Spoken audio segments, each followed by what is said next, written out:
با یک نازت تباه کردی جوانی را. نمیدانی ز چشمانم مگر راز نهانی را.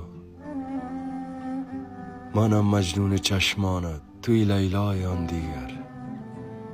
بده دستت به دستانم، گذاریم بدگمانی را. حدیث دل چی گویم کر ندانی حال زار من.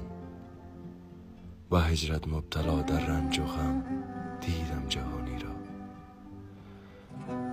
خیال روی تو سر زد به قلب زار و بیمارم. بیا رحم نما ظالم، رها کن بدگمانی را. ز احوالم چی میپرسی غم و درد نهانی را. ز چشمانم نمیبینی مگر این خونفشانی را. جنون عشق مجنونم وفای عهد لیلی شو. تو دست خود به دستم دی، رها کن بدگمانی.